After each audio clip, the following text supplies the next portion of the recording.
Imagine you walk into a coffee shop, or, maybe you're just hopping onto a regular video call for work. Right, just a totally normal day. Exactly, just a routine day.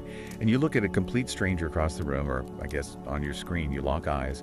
And before your brain even has a chance to process their face, a single, undeniable thought just drops into your mind. That's me. Oh, wow. Yeah. It's not the typical, like, wow, they're attractive or they seem interesting. It is literally the sensation of looking into a mirror. Just, that is me. I mean, it sounds like the absolute pinnacle of a Hollywood love story, right? The ultimate romantic fantasy where, two halves finally become whole. Right. But the reality of that lightning bolt moment, and especially the journey that comes after it, is often, well, the most intense, grueling, and honestly challenging psychological crucible a human being can endure. It burns away everything you thought you knew about yourself. Welcome to today's deep dive. We're pulling you right into the labyrinth of the twin flame phenomenon today.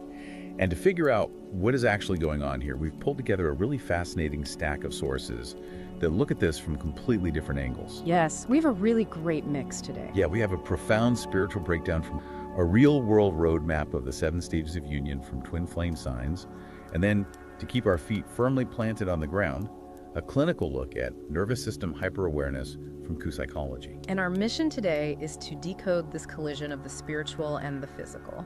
We really need to separate true soul-level connection from, well, sheer trauma bonds. Which is huge. It is. So we're going to explore the incredibly intense signs people experience, map out those stages, and uncover why the ultimate goal of a twin flame connection actually isn't about finding the perfect partner to ride off into the sunset with. The actual goal is profound, radical self-healing. I think we probably have to start by cleaning up the vocabulary a bit, because people throw these terms around interchangeably online all the time, like soulmate, twin flame, the one. Oh, constantly. But our sources draw a very hard, fundamental line between them. They're structurally different concepts entirely. Yeah, they really are. So a soulmate is an entity you have a deep, beautiful, harmonious resonance with. And you can actually have many soulmates in a lifetime. I mean, they can be friends, family members, or romantic partners. You're cut from the same cloth. Right. But a twin flame, at least according to the esoteric literature we're examining, is literally the same soul. It's one single soul that has split into 2 different physical bodies. One soul, 2 physical bodies. And the sources note that this usually embodies the divine masculine and divine feminine energies, which I think we need to define right away so people don't get confused, because this has absolutely nothing to do with biological sex or gender. It's purely an energetic dynamic, right? It's about poles, like the active giving energy and the receptive intuitive energy. So 2 people of the same gender can absolutely be twin flames. That is such a crucial distinction. It's entirely about energetic polarity, not anatomy. But, there is a massive trap here. What's the trap? People hear one soul and 2 bodies, and they immediately think, this is just a modern, highly spiritualized way of saying, I'm looking for my life partner, my other half. Well, I'll play the skeptic for a second, because logically, that is exactly what it sounds like. It sounds like the ultimate search for the one, the person who completes your puzzle. Yeah. I know, but Christina the Channel spends a lot of time dismantling that exact misconception. Your twin flame is not necessarily meant to be your life partner at all. Wait, really? Yeah. If your goal is to live happily ever after, to buy a house and have a stable, comfortable life, a soulmate is a much better bet. A twin flame relationship is designed to trigger growth, not comfort. Wait, so the other half of your soul isn't supposed to bring you peace? Often, no. Having a twin flame incarnated at the exact same time as you is actually considered relatively rare. And when it happens, it's a specific incarnation chosen to fulfill intertwined missions. Okay, what kind of missions? Well, the spiritual sources suggest that twins incarnating right now are doing so to help shift the global frequency. They are here to anchor a higher form of unconditional love into the world. So it's a collective purpose. Personal romantic bliss is secondary, if it even happens at all. That's heavy. If the universe is literally splitting one soul into 2 for a global mission, how does a human brain even process that collision when they actually meet? Like, do you just get a funny feeling, or does your reality actually start to glitch? It's definitely more of a glitch. Let's look at the tangible signs, because this is where the spiritual wildly intersects with the physical.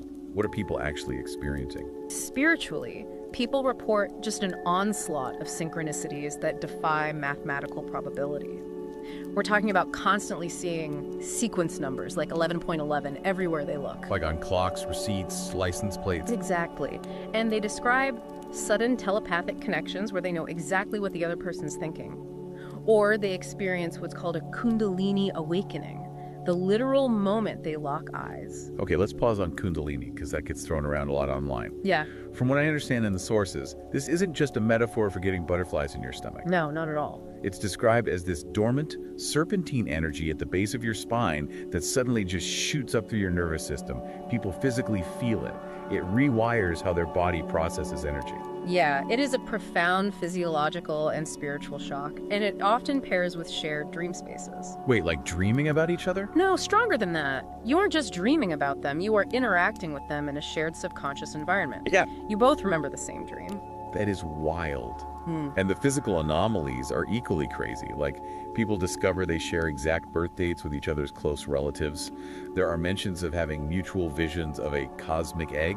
Oh, like the cosmic egg, right? Yeah, for those unfamiliar, it's an ancient archetype. It represents the gestating origin of the universe. So seeing it symbolizes that this union literally feels like the birth of an entirely new reality. It really does.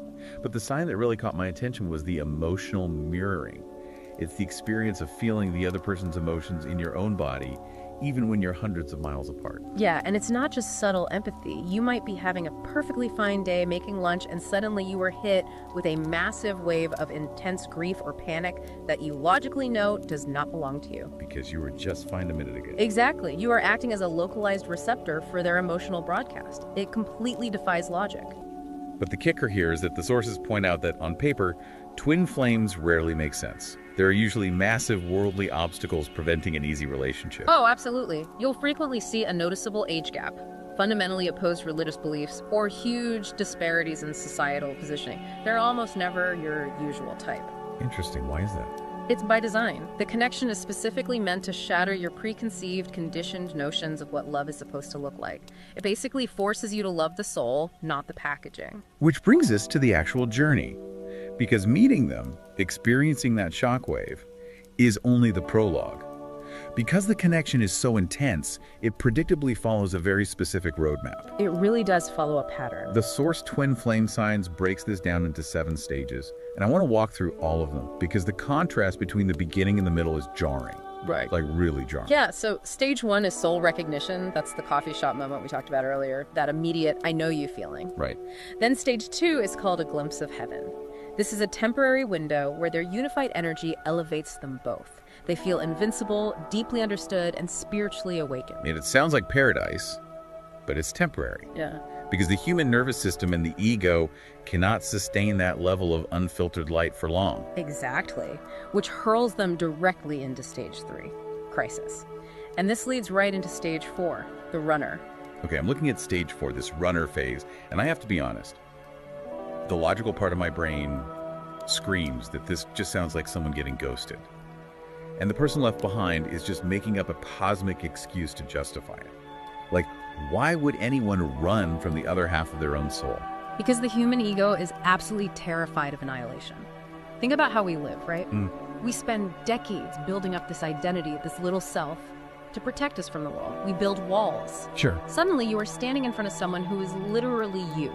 They are the ultimate mirror. They reflect your brightest light, yes, but they also expose every single shadow, every unhealed childhood wound, and every toxic habit you desperately tried to hide. It's like a spiritual x-ray that you cannot turn off. There's nowhere to hide. Exactly. So in stage 3, all that accumulated negativity, those bottom-of-the-barrel emotional patterns, anger, defiance, fear of abandonment, they all violently rise to the surface. It is deeply triggering. So they just overload. Yes.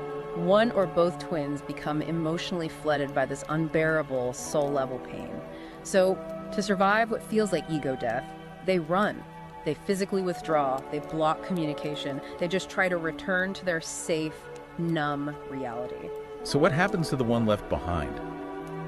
Because there are 3 more stages if they don't just, give up. The one left behind is usually forced into stage 5, surrender. This is where you have to stop chasing.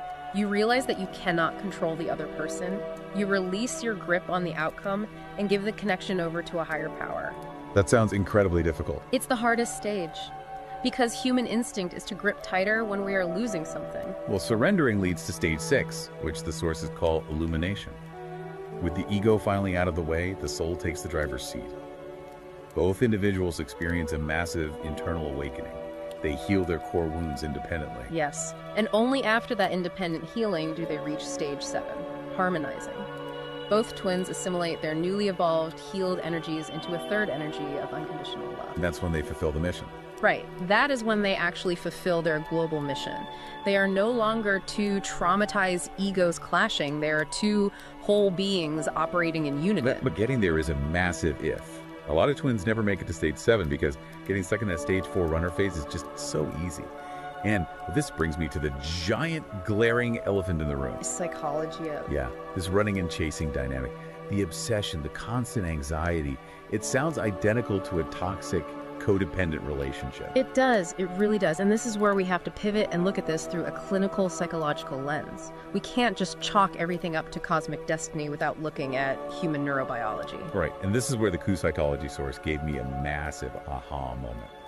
Q Psychology dives deeply into a concept called interoception. Interoception, yes. So interoception is your brain's ability to sense your body's internal states. It's how you feel your heart rate accelerating, your breathing changing, or those like subtle shifts in your gut. Everyone has it. But for some people, that dial is cranked to the absolute maximum. They have hyper-awareness. And that hyper-awareness rarely comes out of nowhere. It is almost always a learned adaptation. Exactly.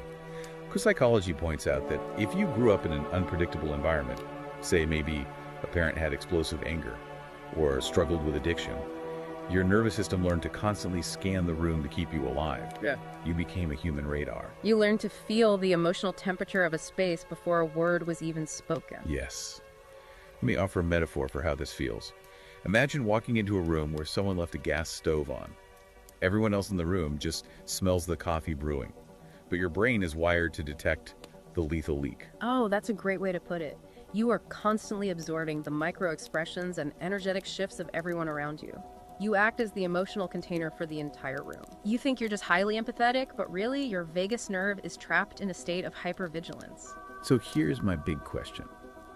Are people mistaking the severe physiological anxiety of dealing with an unpredictable, avoidant partner for a divine twin flame connection? Like when someone says, I can literally feel his emotions in my body, we have twin flame telepathy. Is it actually telepathy? Or is it a traumatized nervous system frantically scanning for threats from a partner who keeps running away? That is the central tension of this entire topic. And the fascinating thing is, Christina the Channel, our spiritual source, actually validates this exact psychological concern. Really? Even from the spiritual side? Yes. She points out that modern society aggressively romanticizes narcissism, codependency, and this painful push-pull dynamic. We are constantly fed narratives that if love isn't dramatic and agonizing, it isn't real. So because of that cultural conditioning, the phenomenon of the false twin flame has just exploded. Completely exploded. People meet someone who triggers their core childhood wounds. Yeah. They feel that familiar rush of anxiety. They read about the runner-chaser stages online, Yeah. and they create a cosmic excuse for terrible behavior. They literally mistake a trauma bond for a twin flame. Yes. So how do we separate the trauma bond from the true mirror? Well, a true twin flame relationship is not inherently toxic. The connection itself is pure. The toxicity only comes from the unhealed ego and the traumatized nervous system processing that connection. Let's unpack the mechanics of that. How does that actually work? And think about it like this. If you take two people who share the same soul, but neither of them has done the psychological work to handle their triggers, their lack of emotional maturity will turn that beautiful mirror into a weapon. They will run, they will chase, they will obsess over every single text message. Just a feedback loop of anxiety. Right. But if two people have done the work, if they have regulated nervous systems and know how to explore their triggers lovingly, the experience is profoundly different. Some true twin flames never experience the dramatic running and chasing at all. They just grow together. Wow. That reframes the entire concept for me. The connection itself isn't the hazard. It's the equipment you're using to process the connection. If your nervous system is wired for trauma, the sheer wattage of a twin flame mirror is going to overload your circuits. Oh, entirely. It's going to highlight every single unresolved childhood adaptation you carry. Which brings us to the most practical, vital part of this entire deep dive. Yeah. How do you survive this? If you find yourself in this dynamic, what do you actually do? Well, because you share a soul, conventional relationship advice doesn't seem to apply. Like chasing them in the physical world is useless. exactly. The primary healing tool for the twin flame journey isn't couples therapy. It isn't sending longer, more perfectly crafted text messages to convince the runner to stay. It is radical, solitary personal growth. So turning inward. Turning inward is the only way forward. Christina the Channel offers a really tough truth here. You have to completely detach from the outcome. That is a massive blow to the ego. It is. But if they are truly your twin flame, the universe will unite you. You cannot miss them, and you don't have to force it. The more you heal yourself, the more you heal the shared soul, which inadvertently heals them. And practically speaking, linking back to the psychology, this means transforming your hyper-awareness.